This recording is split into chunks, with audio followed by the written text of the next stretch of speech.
সুপ্রিয় দর্শক মণ্ডলী, আজকে ঘুরতে এসেছি সিরাজগঞ্জ শহরের অদূরে শিয়ালকোল ইউনিয়নের রঘুনাথপুর গ্রামে, যেই গ্রামটি এখন রহমানপুর গ্রাম নামে পরিচিত।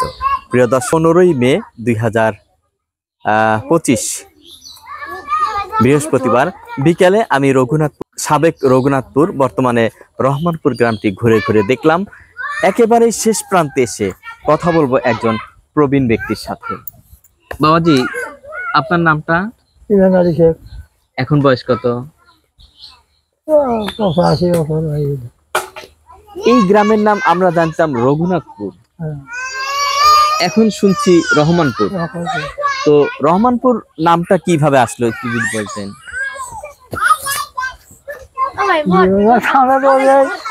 রঘুনাথপুরের নাম কিন্তু আমার অন্য লোক নাম ছিল রহমানপুর। রহমানপুর গ্রামে কি কি রয়েছে? তো মাদ্রাসা, স্কুল, মাদ্রাসা হয়েছে। আর এই যে পাশ দিয়েই তো আমরা দেখতে পাচ্ছি, পাশেই রয়েছে মনসুর আলী মেডিকেল কলেজ। তো আপনাদের একেবারে শহরের অদূরেই একটি গ্রাম রহমানপুর, রঘুনাথপুর। এই যে এখনো কাঁচা রাস্তা, কি বলবেন এ বিষয়ে?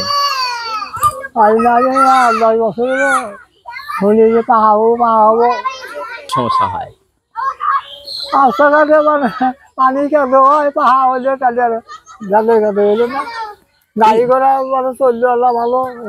এই রাস্তাটা পাকা হইলে আসলে কোন কোন গ্রামের মানুষ সুবিধা পাবে? তো ওই যে পাড়া বরাবো এসে সব যাবে না। তো এই রাস্তা এবার যা ওই মতিকার বাজার ওটা, হ্যাঁ, এই পাকা রাস্তাটা ওইদিকে কোন পর্যন্ত চলে গেছে? এইটো দিয়া একটা শিয়ালকোল হাটখোলা, আর ওই মধ্যে না ওই যে ওই মধ্যে ওইটা শিয়ালকোল রাস্তা।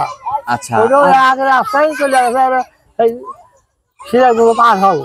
আর এই যে এই রাস্তাটা পাকা হইলে আসলে কোন কোন কোন কোন সাইড দিয়ে যাবে আর কি রাস্তাটা? এই রাস্তায় পাহাড় যাবে, এবারে যা ওই সিমলাতে এই রঘুনাথপুর গ্রামবাসীর জন্য আসলে নিকট কি চাইবেন? সবারই ভালো, সব মনে সুবিধা।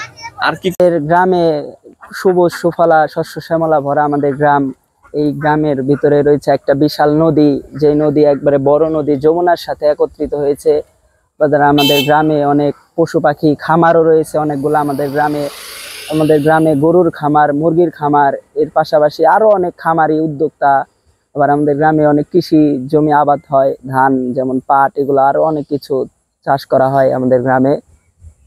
তো এই গ্রামে আসলে কত জনসাধারণ রয়েছে? আমাদের এই গ্রামে হচ্ছে প্রায় 6000 জনসংখ্যা রয়েছে। 6000 জনসংখ্যা। আমরা এক সমাজেই এক মাঠে ঈদ উদযাপন করি। আমরা এক সমাজেরই মানুষ। ঈদগাহ মাঠটা কোথায়? আমাদের ঈদগাহ মাঠটা হচ্ছে গ্রামের শেষ ভাগে, ওই দিকে, পশ্চিম পাড়ার ওই দিকে। কবরস্থান কয়টা রয়েছে? আমাদের গ্রামে মূলত একটাই কবরস্থান রয়েছে। সেই কবরস্থানে হচ্ছে পুরা গ্রামের মানুষকে দাফন করা হয়। আর মসজিদ কয়টা রয়েছে? আমাদের গ্রামে হচ্ছে 4টা মসজিদ আছে। তো এই বিশাল গ্রামে একটা সরকারি প্রাথমিক বিদ্যালয়? হ্যাঁ, এই বিশাল গ্রামে একটাই। মাধ্যমিক শিক্ষার জন্য কোথায় জানা? মাধ্যমিক শিক্ষার জন্য আমাদের এই গ্রামের পাশে শিয়ালকোল বাজার, শিয়ালকোল ইউনিয়নের ভিতরে একটা বড় সুনামধন্য স্কুল রয়েছে, উচ্চ বিদ্যালয় Abdul Al Mahmud memorial high school and college. বিদ্যালয়টি রয়েছে শিয়ালকোল বাজারেই। আচ্ছা, এই গ্রামটাকে আরো উন্নত করার জন্য কোনো কিছু চাওয়া পাওয়া রয়েছে নাকি আপনাদের গ্রামের পক্ষ থেকে? আমাদের গ্রামের প্রায় সকল রাস্তাঘাটই এখন মোটামুটি মানে পাকা, সবগুলাই গাড়ি চলাচলের উপযুক্ত। কিন্তু আমাদের গ্রামের পূর্ব পাশে একটা রাস্তা আছে, যে রাস্তাটা একেবারেই কাঁচা বললেই চলে, মানে গাড়ি ঘোড়া চলার কোনো পরিবেশই নাই। আমাদের একটা চাওয়া আছে, ওই রাস্তাটা যদি পাকা হইতো আমাদের চলাফেরার সুবিধা হইতো। আমাদের বৃষ্টি হইলে কাদাতে মানুষ হাঁটাচলা করতে পারে না, অনেক সমস্যা হয় রাস্তাটা নিয়ে।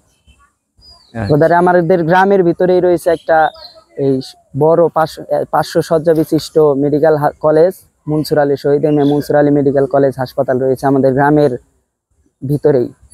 তো সব মিলিয়ে আপনাদের এই রঘুনাথপুর, সাবেক রঘুনাথপুর এবং বর্তমান যে রহমানপুর গ্রাম, এই গ্রাম নিয়ে আসলে সবার উদ্দেশ্যে কি বলতে চান?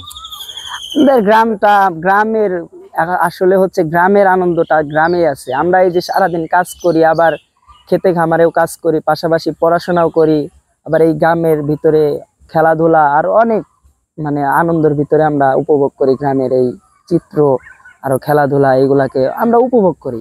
এই গ্রামে কি 6,000 মানুষ গ্রামে মসজিদ একটি মাত্র সমাজে হ্যাঁ। বসবাস করে? কতটা সুসম্পর্ক থাকলে এত বড় একটা সমাজ উপহার দিতে পারে একটি গ্রামবাসী? সেটা কিন্তু বাস্তবে প্রমাণ করে দেখিয়েছেন সিরাজগঞ্জের শিয়ালকোল ইউনিয়নের এই রঘুনাথপুর গ্রামবাসী। রঘুনাথপুর গ্রামের, বর্তমান রহমানপুর গ্রামের এই রাস্তাটি পাকাকরণ করা হলে পূর্ণতা পেতে পারে একটি আলোকিত গ্রাম হিসেবে। আমি আজকে এই গ্রাম ঘুরে যেটা পর্যবেক্ষণ করলাম, গ্রামবাসীর চাহিদা রয়েছে এই রাস্তাটি পাকাকরণ। আমিও তাদের সাথে একাত্মতা ঘোষণা করে সরকার সহ সংশ্লিষ্ট কর্তৃপক্ষের নিকট উদাত্ত আহ্বান জানাচ্ছি, অনতি বিলম্বে অথবা যে সরকারি যখনই ক্ষমতায় আসুক না কেন, রঘুনাথপুরের এই রাস্তাটি যেন পাকাকরণ করা হয়। এটা গ্রামবাসীর সাথেও আমারও প্রাণের দাবি। সবাই